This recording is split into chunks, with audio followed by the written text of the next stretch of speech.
You're on. Awesome.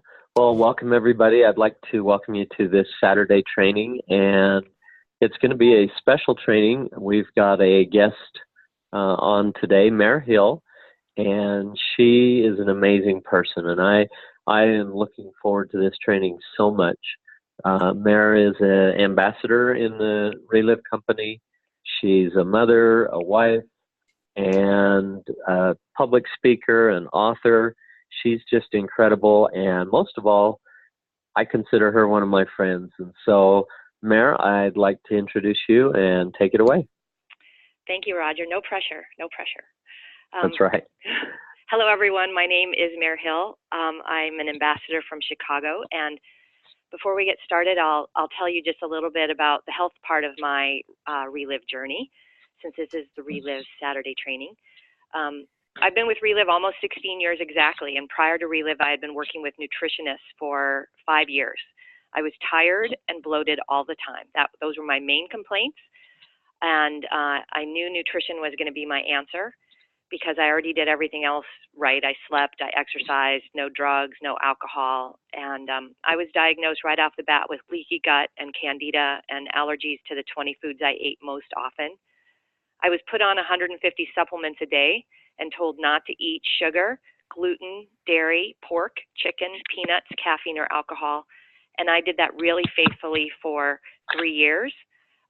Never got the results I was looking for. I carried my own food with me wherever I went.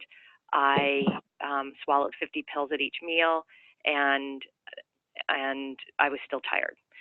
So I stopped.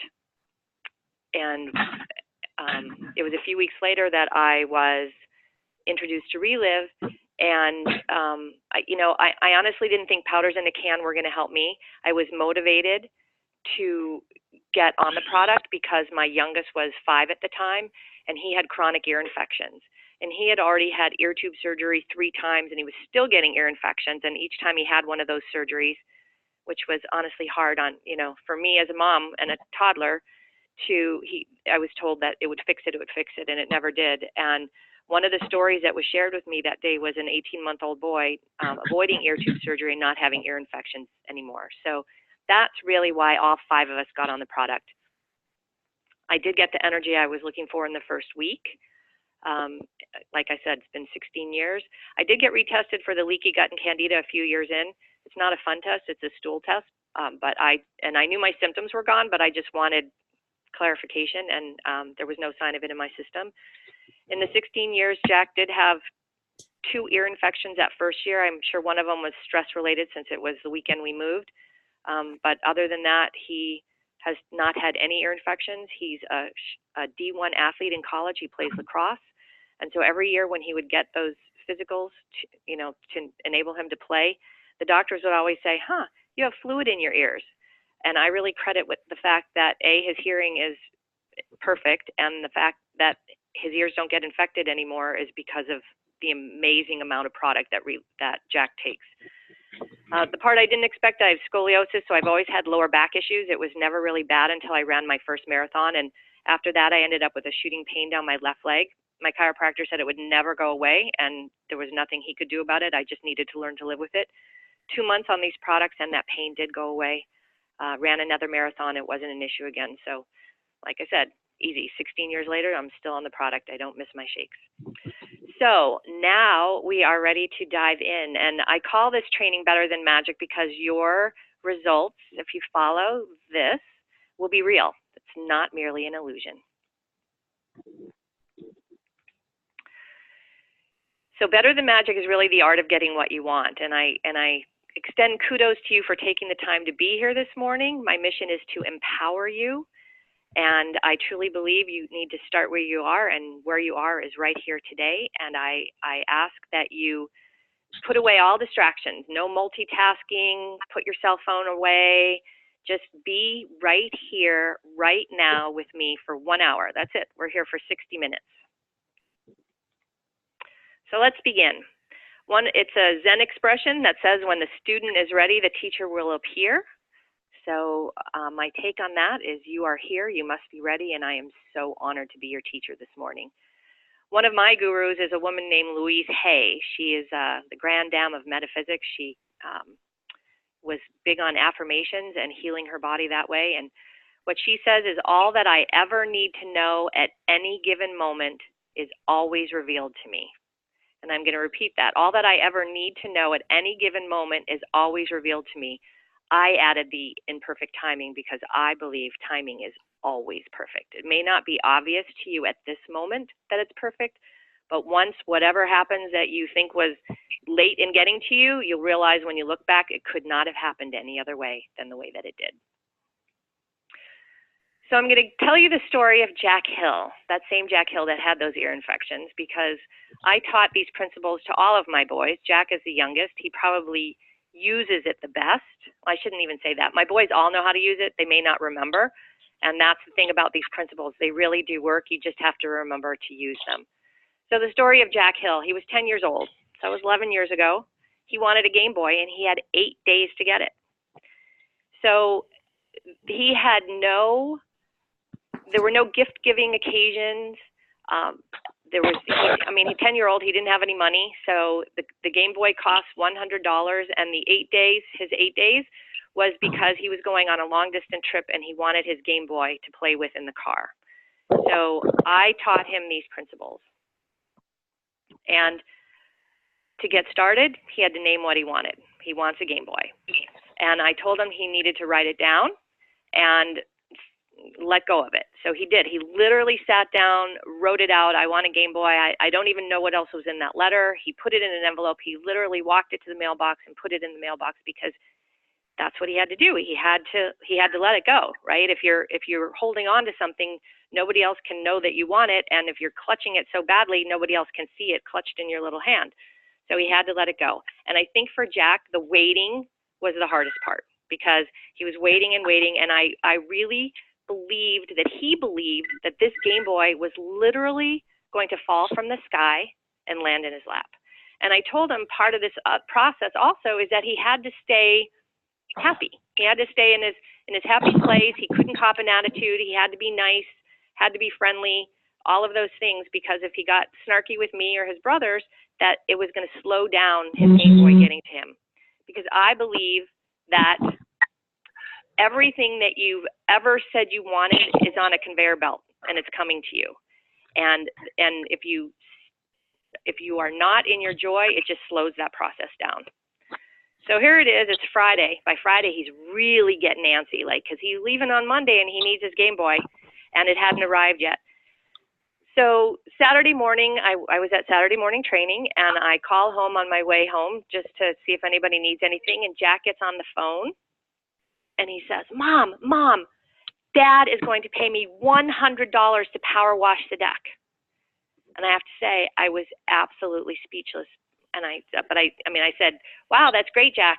And here is where the magic happened, because my husband, Rich, knew absolutely nothing about this. He didn't believe any of this stuff. He does now, believe me, because I've shown him 1,000 examples. But he didn't believe any of this stuff, so we just really never talked about it with him. He knew nothing about Jack wanting a Game Boy.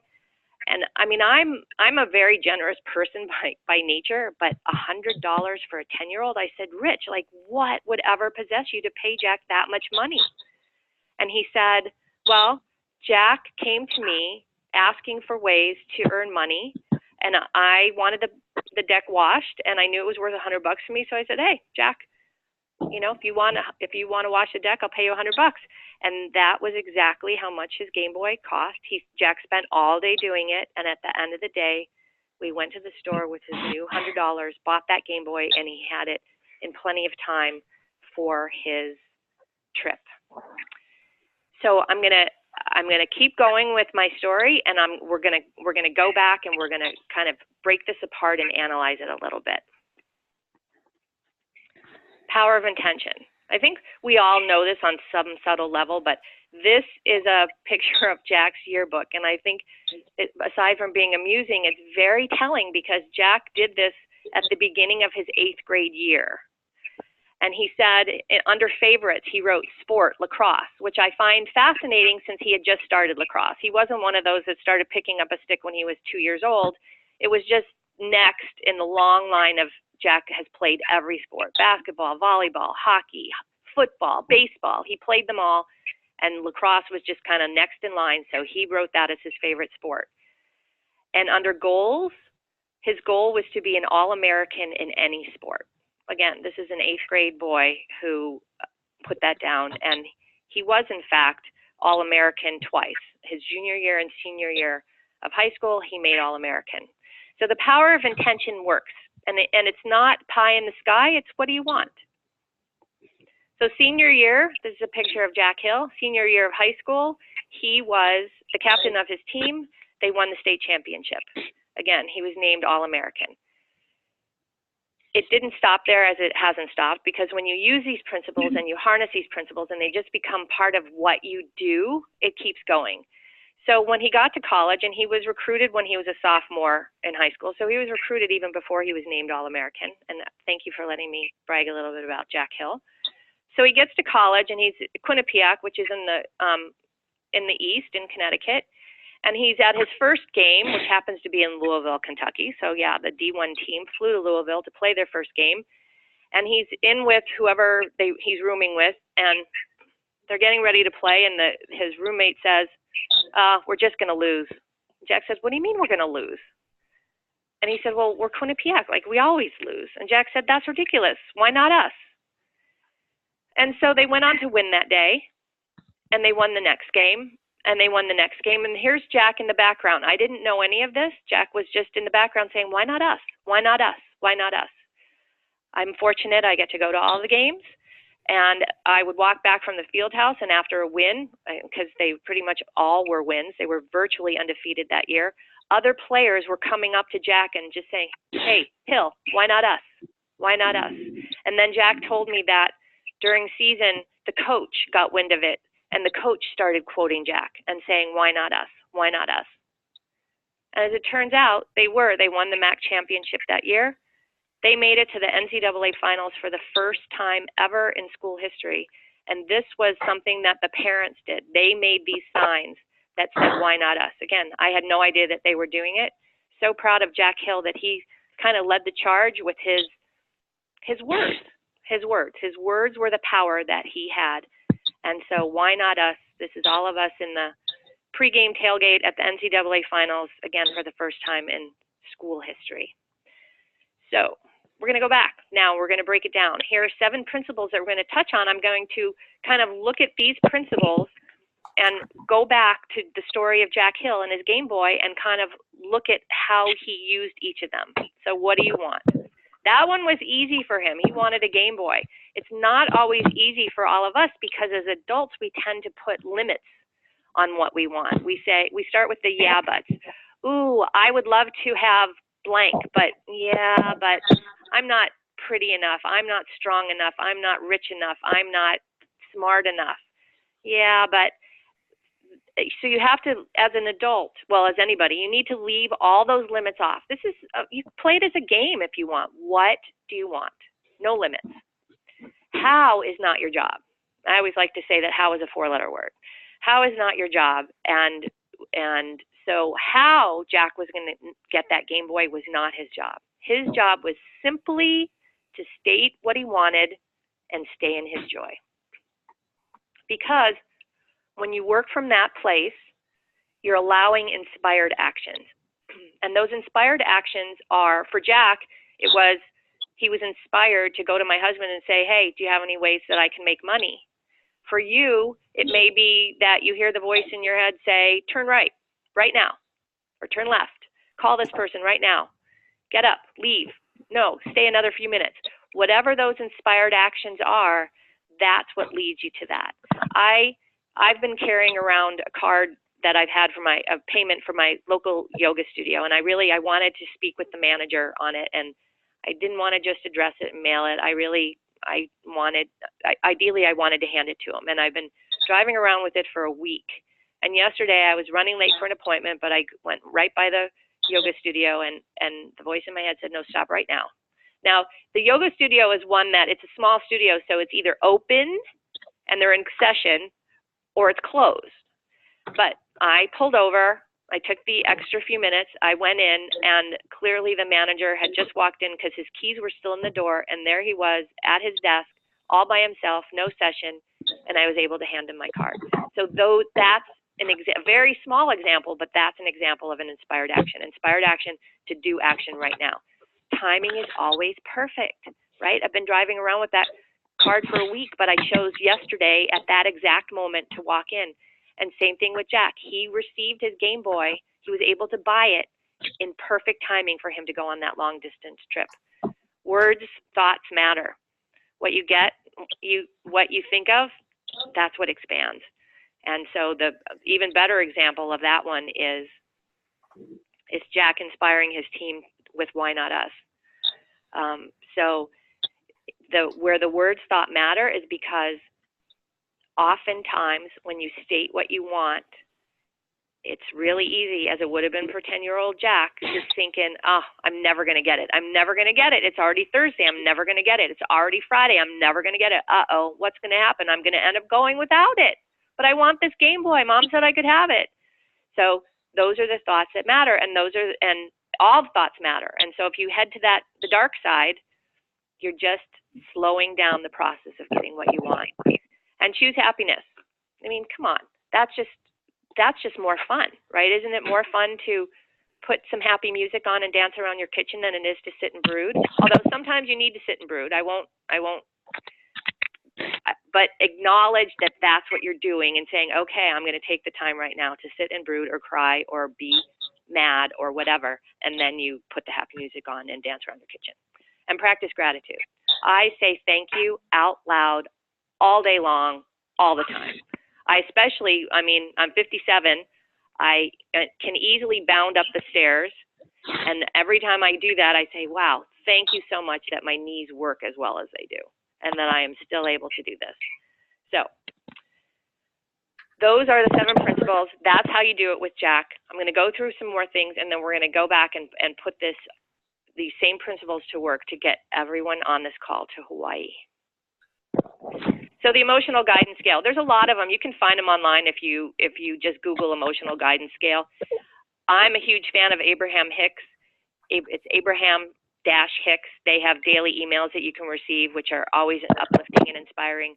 But they put together this emotional guidance scale. And at the top, number 1, joy, knowledge, empowerment, freedom, love, appreciation. And at the bottom, number 22 is fear, grief, depression, despair, powerlessness. You can just feel the heaviness of those words.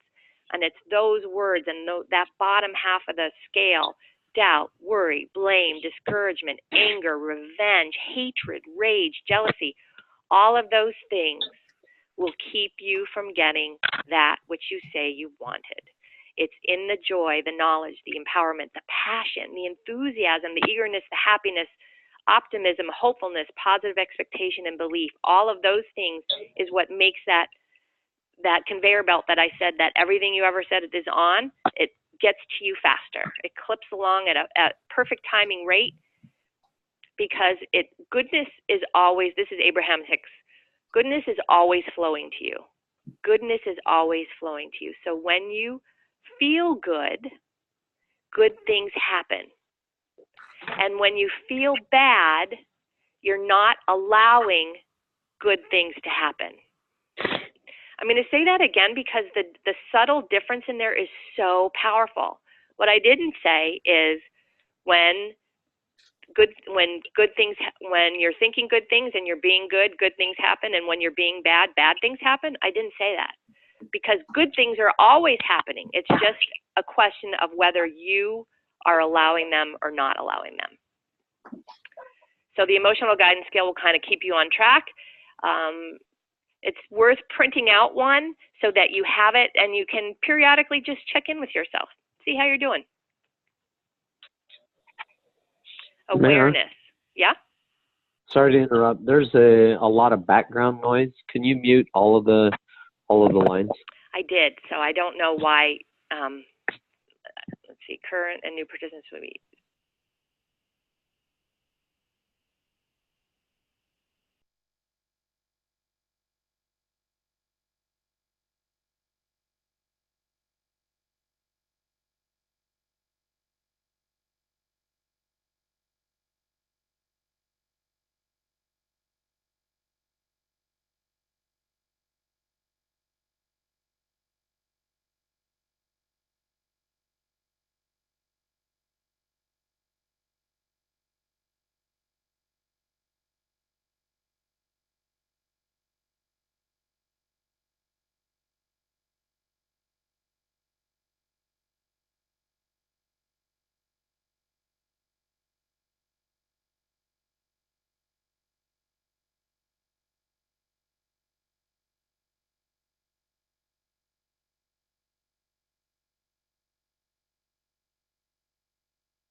All right, I'm unmuted now. Can you tell me what the last thing you heard that was? Cookies could be so painful, but the smell of pain cream is very appetizing. Okay. So why don't you ask? All right, so I'm backing up. Apologize for those of you on the recording for all that blank space. And I don't know how to, if everybody could mute their lines, because we do have background noise, and clearly I don't know how to just mute some people. Actually, so if everybody, how about this? Everybody say their name. Quila. Joanna. Quila and Joanna, I can hear you. Okay. Rita. Quila, I muted you. Cheryl. Okay, so I can hear you, Cheryl. Sandy. Sandy. If you guys can all mute your lines, then apologize for this glitch. All right, going back to awareness. What you think expands. So if Jack had bought into his teammates' thought about, yeah, oh wow, must be true. He said it, must be true, we always lose. We always lose. They wouldn't have had that slide of why not us. What you think expands. And it's really easy to get into the whole yeah but scenario. Yeah, but I'm not pretty enough. Yeah, but I'm not smart enough. Yeah, but I'm not thin enough. And when you do that, you are negating, I mean, you get more of what you want. Henry Ford was the one that said, whether you think you can or you think you can, you will be right. So you get to choose, what do you want to be right about? Do you want to be right about that you're not smart enough, or do you just want to enjoy being happy?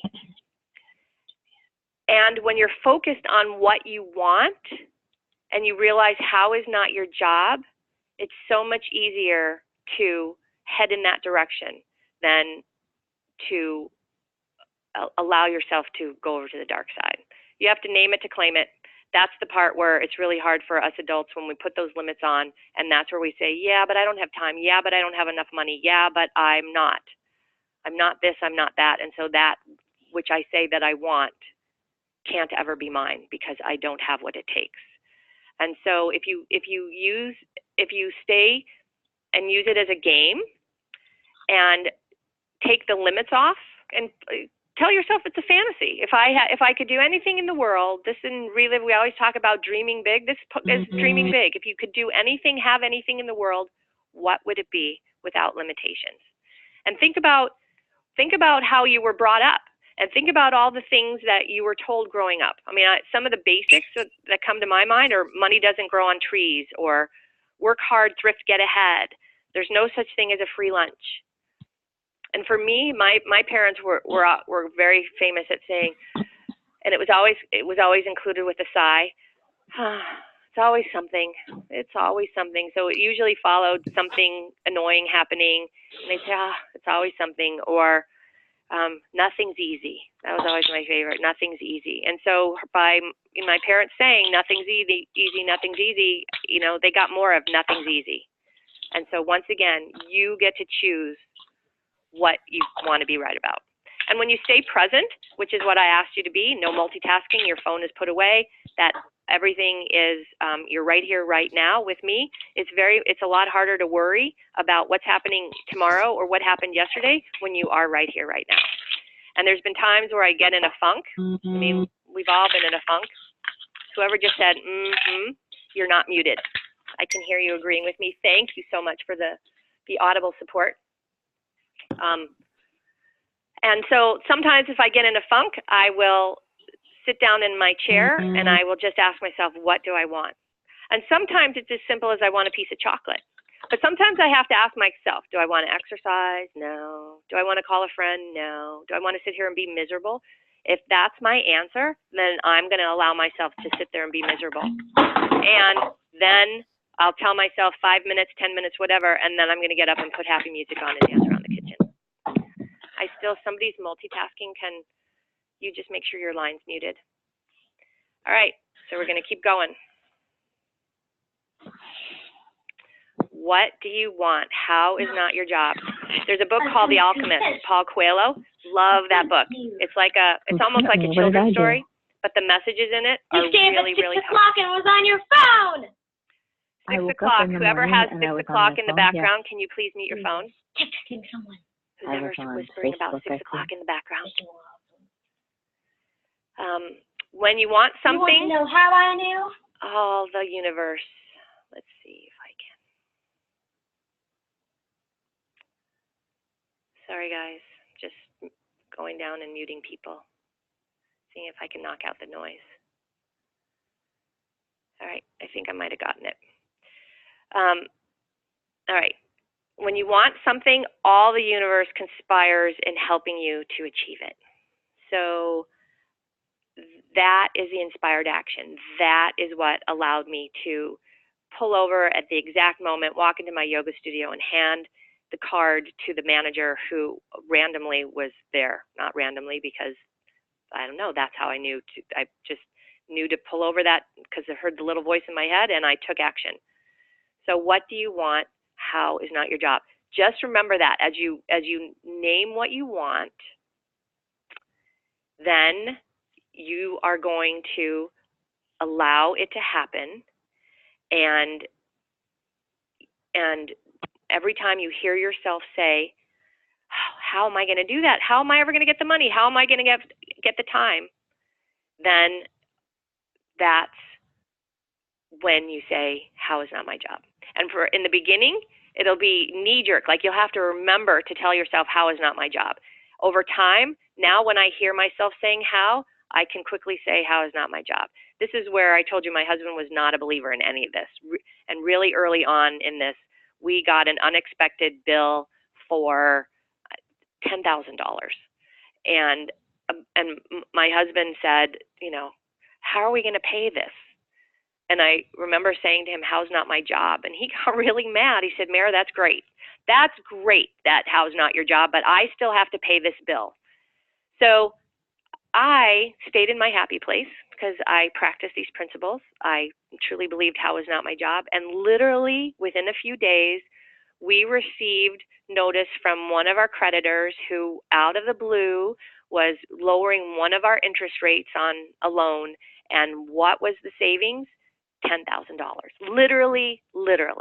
And that was the beginning of my husband believing in this, the beginning.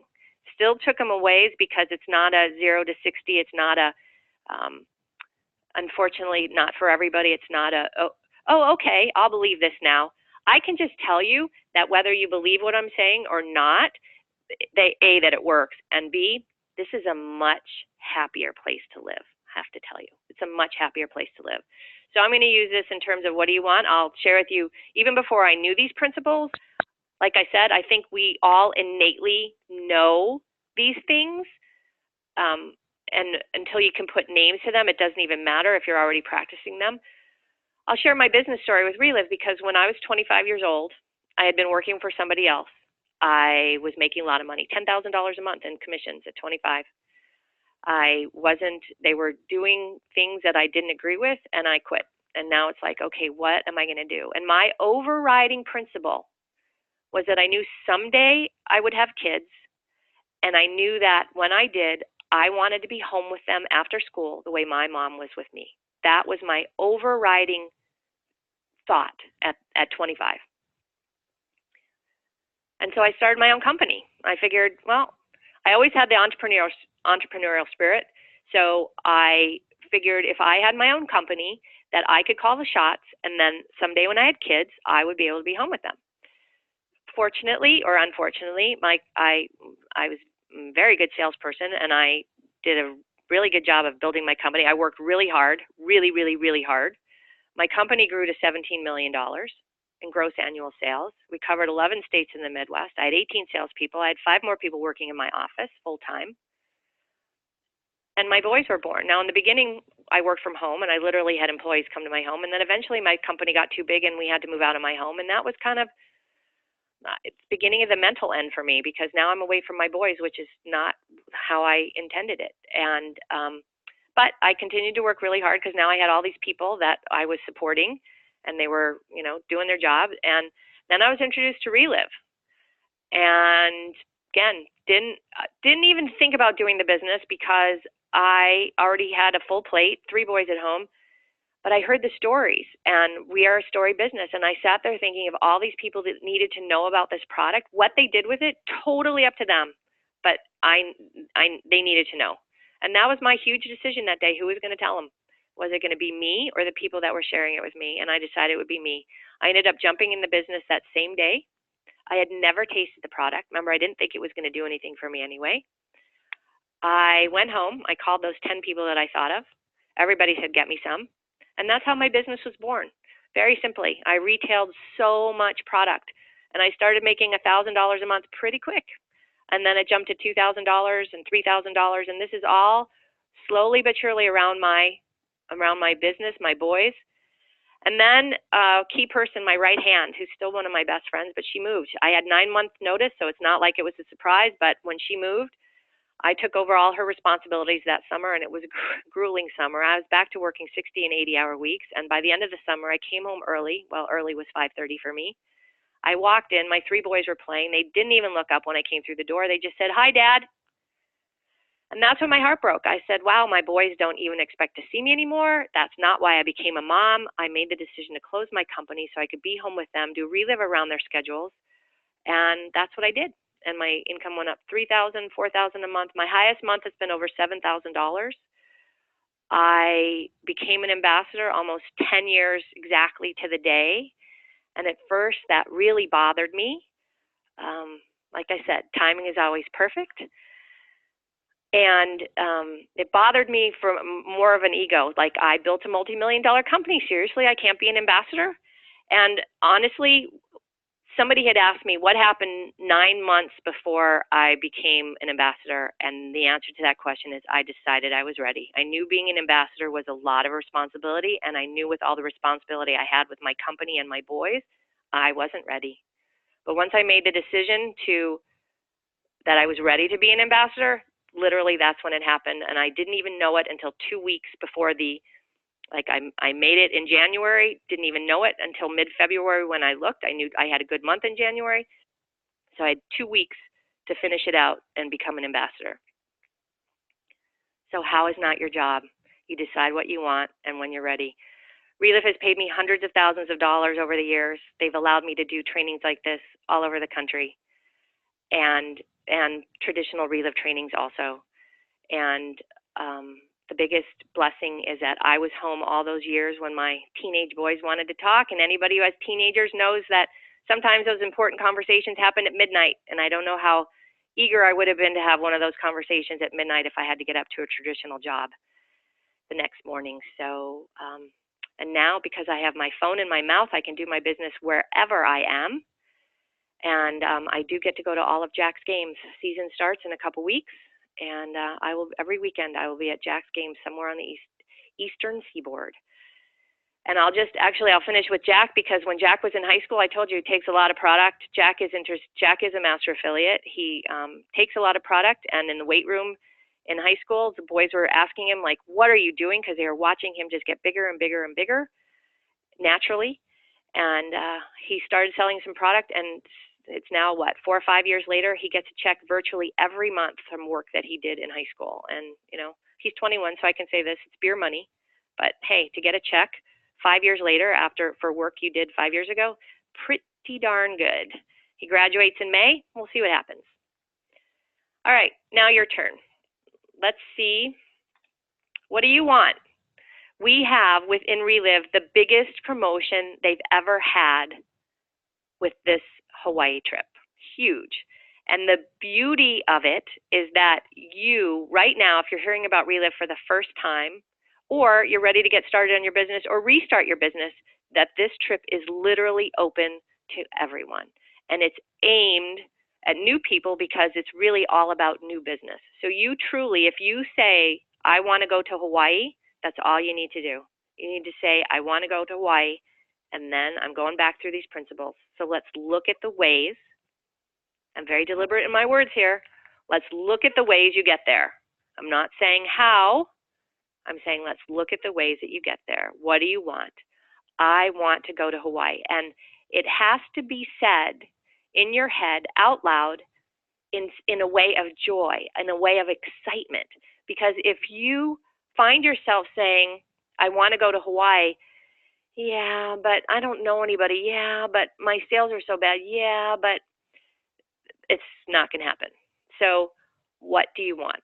I want to go to Hawaii. And maybe you walk around wearing a Hawaiian lei around your neck. Maybe you put those pictures all over your house and find that place that every time you look at that picture, it turns into one of excitement and joy instead of fear and anxiety about how are you going to do it? How are you going to do it? Uh-oh, I haven't done enough. Because what do you want? I want to go to Hawaii. How is not your job. Once you say, I want to go to Hawaii, like Paul Coelho says, all the experiences and the environment will conspire to help you get there. You're going to allow inspired actions, because once you say that, you will be amazed. You'll start making calls and you'll say, I'm going to sit down and make 3 calls, and 50 calls later, you're still at your desk because you're having so much fun calling people and sharing Relive.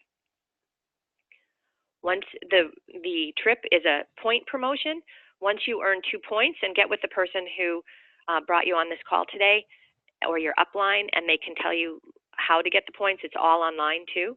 Once you get 2 points, you're invited into a special Facebook group to get even more support. Timing is always perfect.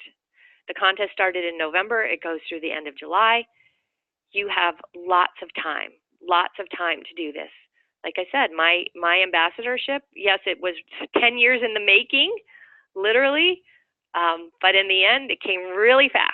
So it can all happen for you in the 11th hour, and you just stay focused on what you want. I want to go to Hawaii. Words, thought matter. This is where it's up to you, that when you hear yourself saying, I didn't do anything today, nobody's calling me back, I have no points, I only have 10 points, I only have 20 points, I need 9 million more. When you hear yourself saying that, just pause and say, I want to go to Hawaii. And I'm going to repeat that, because listen to the tone of my voice, because this is the feeling that you're getting. I don't know anybody, I haven't done enough, I don't have enough points, how am I ever going to get there? And you pause and put a smile on your face, and you say, I want to go to Hawaii. I want to go to Hawaii. And the lightness comes back, and you get to choose happiness. I used to do that.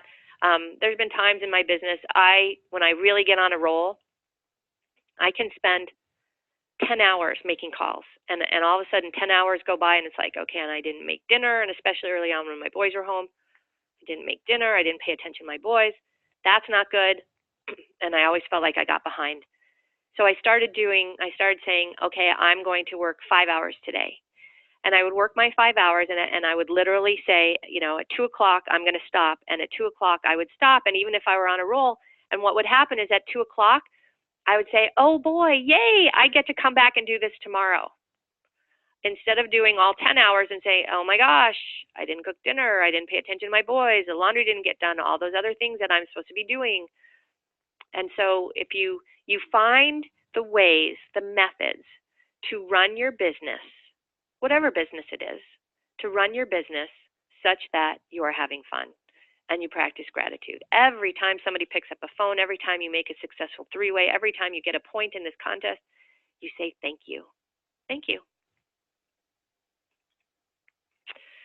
We have 2 experiences coming up with Relive that will help you get there even faster. In Concord, California on April 5th and 6th, and in Chicago, my own backyard, Chicago, July 26th and 27th. So start working now and think of everybody you know in the California area, 2 hours away, 3 hours away, that will be willing to go to Concord, California to see a bigger picture of Relive, because my own little version that I'm telling you now and the version that you know, it's so much better when there's a whole group and you feel that excitement, and that puts you further up on that emotional guidance scale, because you are in your joy, you are in your bliss, you are in your passion and enthusiasm, and nothing gets that flowing better than when we're all together. All right, if you're going to take a few things away from today's, what do you want? This is the first place I would start in terms of what you think matters and your thoughts expand, is to start being aware of what you're saying. And the words to eliminate from your vocabulary are don't, not, and no. And actually, when I see that slide, the first thing I think of is Jack's saying of why not us? You know what? It worked for him. It worked for him because he believed it with all of his heart. So if I wanted to address that in case any of you go back and say, yeah, but look what Jack did, and he used the word not, why not us? Don't, not, and no. When you say don't, not, and no, you're basically negating anything that comes after it, because the universe at large, those words are not recognized. So examples. This is how I first started practicing it, because it's so easy when you're saying to somebody, don't forget your umbrella, don't forget your homework, right? Those are really basic. So what do you want? You want them to remember their homework. You want them to remember their umbrella. When I had been in business for 10 years, I was having a huge 10-year party. I was really, really, really pregnant. And I had scoured the city of Chicago for the perfect venue to have a rooftop party. And this was before I knew these principles. And for months prior to that party, I said, I don't want it to rain and I don't want to give birth. I don't want it to rain and I don't want to give birth. The day of the party was clear. At 5 o'clock, when everybody was leaving the showroom and headed to the rooftop party, the heavens opened up. It poured so hard that my, several hundred people that said they were coming down to the party, I think maybe 50, 75 intrepid people with their umbrellas arrived. The rain stopped eventually enough that the band could sit up on the roof and they could dry off the chairs and get everything started, and then it rained again. I don't want it to rain. I don't want to give birth. I was really pregnant and I did give birth a week later, but at least Jack waited until my party was. So when you think of that family picnic that's coming up and you say, I don't want it to rain, I don't want it to rain, what do you want? Remember, this is really what you want. I want clear skies and sunshine. I want clear skies and sunshine. So start paying attention to your vocabulary. Think of when you say don't, not, and no. I added should to this list. That's a Louise Hay word, because anytime you say should, she says it implies blame. And so you could replace that with could, because think of it, it's kind of a downer and you say, I should get up and exercise right now. And instead, if you replace that with I could get up and exercise, that has more hope and possibility in it than should. So don't, not, no, and should. 4 Agreements, a book completely changed my life. I highly recommend it. The 4 Agreements by Don Miguel Ruiz. The 4 Agreements are: be impeccable with your word, don't take anything personally, don't make assumptions, and always do your best. And how I take that, if you use these 4 agreements to live your life by them, you will find yourself at the top of that emotional guidance scale more often than not, and that conveyor belt can keep coming to you so that all of the things you said you wanted will arrive in perfect timing. So be impeccable with your word. I don't know if you're a gossip. I know that when I first read this book, it was my boys were in grade school, and I ended up hanging out with those women who did a lot of gossiping. And I read this. I didn't participate, but just even hanging around it brought my energy down. And I would walk away. And I realized eventually that I didn't attract those women anymore. I just not around people who gossip. Don't take anything personally. That one's probably pretty hard, and especially in our Relive business, because people are saying no to you. They have no idea what they're saying no to. They don't have the big vision that you have. They don't have the advantage that they've heard all the stories. That's our job, to include them in those stories. So when they say no, they're not saying no to you. They're saying no. They're just saying no. No for 1,000 reasons. Again, you get to choose. If you're going to tell a story, and telling a story for why someone's saying no to you is really only a story. If you have a story, pick a good one.